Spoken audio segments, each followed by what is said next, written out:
नमस्कार. Law with विधी या यूट्यूब चॅनलमध्ये आपल्या सर्वांचं स्वागत आहे. तर आपण या व्हिडिओच्या माध्यमातून पाहणार आहोत की पत्नी पतीला किंवा मेंटेनन्स, भरणपोषण, पण आपण त्याला पोटगी म्हणतो, ह्या गोष्टी पत्नी पतीला केव्हा मागू शकते व कसे मागू शकते, व ज्यावेळेस ती याचिका दाखल करते तेव्हा कोर्ट हे कोणकोणत्या गोष्टी लक्षात घेते तिला पोटगी देताना, हे आपण या व्हिडिओच्या माध्यमातून पाहणार आहोत.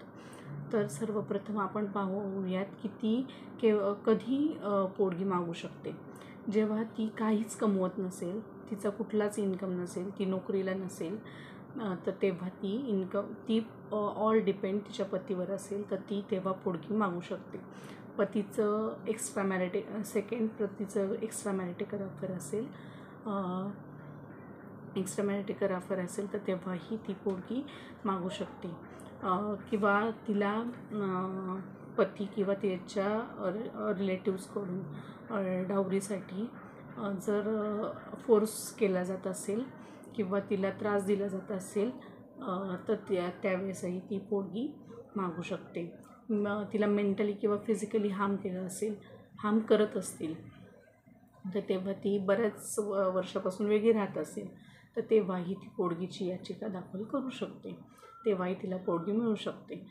पण जर ती कमवत असेल तर तिला पोटगी ही कमीत कमी मिळते, किंवा मग जास्तही कमवत असेल तर तिला पोटगीही मिळत नाही.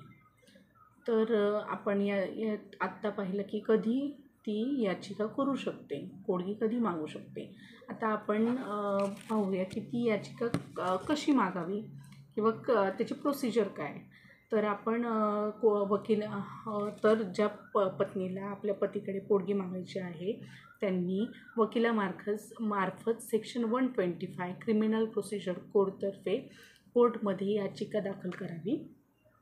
मग कोर्टमध्ये पोटगीची याचिका दाखल करावी. याचिका दाखल केल्यानंतर कोर्ट हे त्यामध्ये सर्व गोष्टी पडताळते. तर कोर्ट कोणकोणत्या गोष्टी लक्षात घेते तर आपण हे पाहणार आहोत. तर कोर्ट लक्षात घेते पतीची सॅलरी किती आहे, पत्नीची लिव्हिंग स्टँडर्ड काय आहे, पत्नीला पोटगी किती द्यावी, तिचा किती खर्च आहे, तिला खरंच आवश्यकता आहे का त्या पैशांची, किंवा ती जर कमवती असेल तर तिला पोटगी कमीत कमी बसते, किंवा मग ती टोटली पतीवर डिपेंड असेल तर तिला जास्तीत जास्त पोटगी दिली जाते. किंवा ती कमवतच असेल किंवा तिच्यावर नावावर प्रॉपर्टीज वगैरे असतील तर तिला पोटगी ही कोर्टामार्फत नाकारली जाते.